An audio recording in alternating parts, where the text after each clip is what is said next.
So here, as I was telling you, you get the exact picture of where we're standing in the center of Rome. We're at the south end of Rome's center, and from here you can really tell what's what every corner of the center of Rome, because on the opposite bank you got Trastevere, you got Gianicolo, and you got the Vatican, which of course are on the left bank of the Tiber. From here you can see Piazza Venezia with Vittoriano, which is that big white complex, which is pretty recent actually. It's from the 19th century. And you can see, well, where the Roman Forum was, the Foro di Traiano, the Trajan Forum. You see where that tower, that sort of tower is, that broken tower? That stands right behind the Forum of Trajan's Forum. There's the synagogue. So here's the Jewish ghetto. It's under construction. There's scaffolding on it. And you can see the Pantheon, but you gotta really have a trained eye. If you look at the synagogue, you can see the scaffolding. Right on the back, you can see a half dome. That's the Pantheon. There's the Isola Tiberina, so it's the island in the middle of the Tiber where there's the Jewish hospital, and there's another hospital actually. It's very, very small. You can see part of the Ponte Rotto, the broken bridge, where you see the pylons.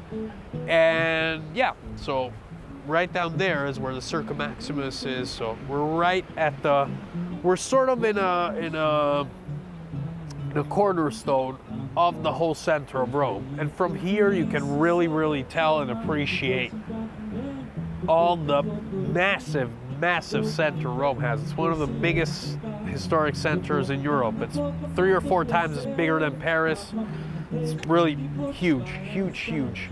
And all the hills over there, down there, you see how far they are. The white villa on the top, right underneath the antenna, that is Villa Miani. It's an old 18th century, they used to be Counts Miani, Conti Miani.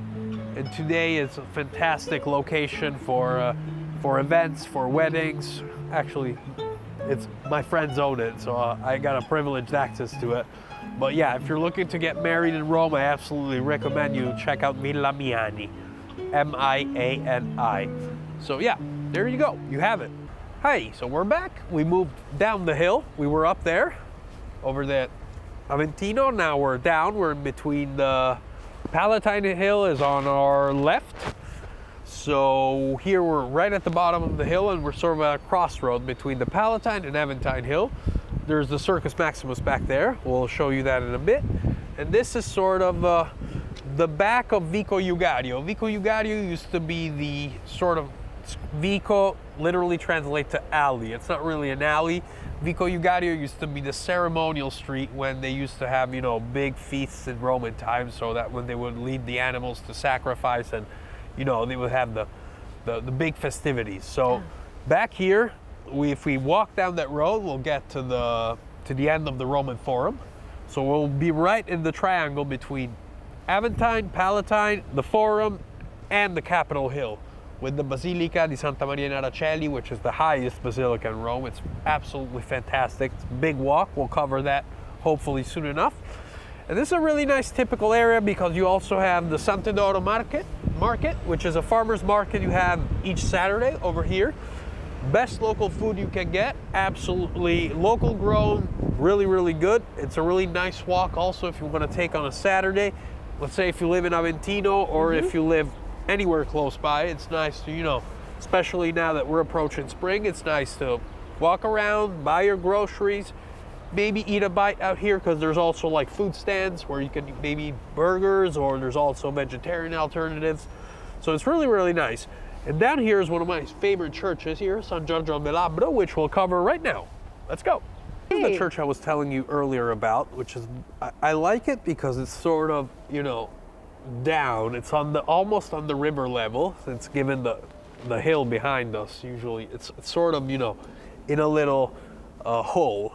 But this is one of the oldest churches in Rome, because actually the original plant of the church is from the 3rd century. It used to be obviously a Roman temple. Then it got re-elaborated over and over again. This is its final form. It's medieval, and you can tell from the inscriptions up there. Usually you have very squared Latin inscriptions. This is almost cursive. It looks like almost cursive. Yeah, yeah. And on the facade, you can see all the epigraphs, which were all the, pieces of inscriptions of people who maybe received a blessing or received maybe a healing. And they would thank the saint, in this case, St. George, or Mother Mary, for the grace they received. So it's also very typical because clearly, the neater the writing, the wealthier the person who received what favor. So you got some very, very simple ones, and then you got some very, very elaborate ones, like those. Those are huge. Those are very, very big. Wow. Some are in Greek. And some are very, very medieval. See, for example, this is Greek. You can see it over here. This is absolutely Greek. These are Latin. This is definitely medieval. And inside, this is one of the nicest churches. It's very simple. Again, very Spartan. Look at the different pillars, the columns. You see? When I told you earlier on, they had to make do with what they have. You have Doric, Ionic, and Corinthian. You have them all three, the typical three styles of columns. And they're all different. See, on that side, they're all Corinthian, for example. So literally, they had to make do with what they had.